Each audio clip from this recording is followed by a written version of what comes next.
Hello everyone, I'm VIKIRNA Sharma from Delhi Metropolitan Education and I'm a legal intern at LEXIS and Company.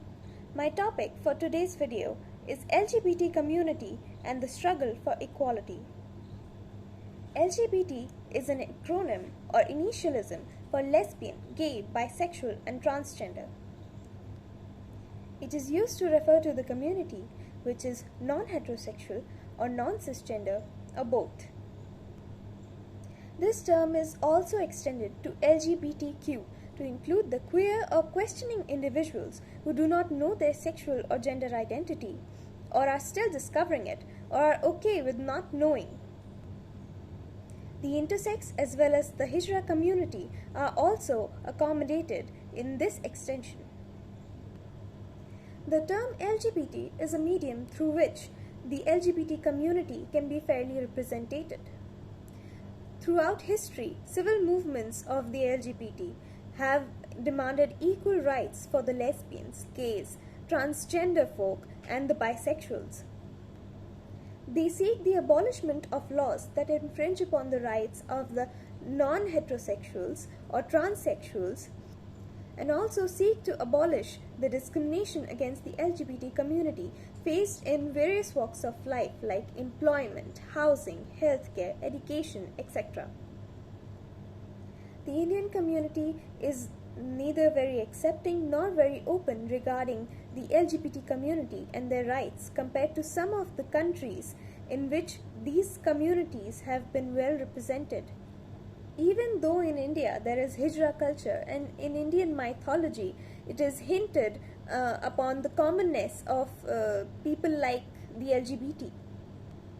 Coming out of the closet was even illegal, but it was tackled well by the people fighting for their rights so that the families and the individuals can accept their true identity.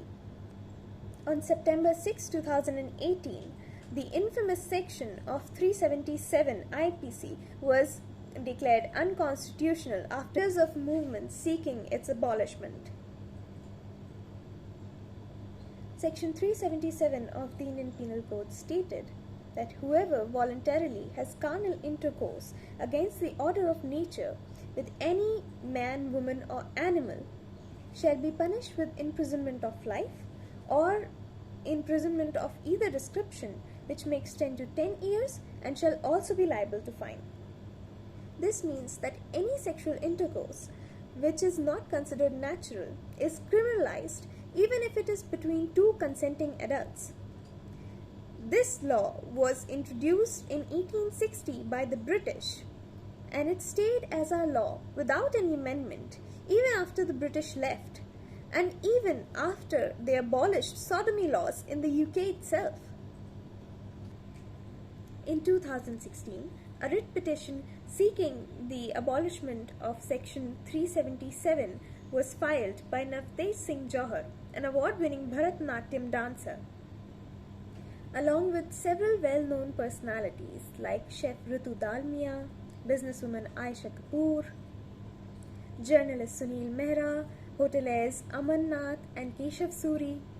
The petition was heard by a 5-judge bench of Supreme Court in 2018 and the judgment arrived on 6th September of 2018 with a unanimous ruling declaring the Section 377 as decriminalized. It was declared unconstitutional, irrational and arbitrary. It was stated that the LGBT people possess all the rights and liberties given under the Constitution of India and are entitled to choose their sexual partners as well as fulfill their sexual intimacies without having to be discriminated against it. It is tough to change the mindset of people, but with law backing the LGBT community, it has certainly become easier than before. But there are still improvements to make and goals to achieve. The fight has not ended yet. This is it for today's topic. If you like this video, please like, comment and subscribe to this channel. Thank you and goodbye.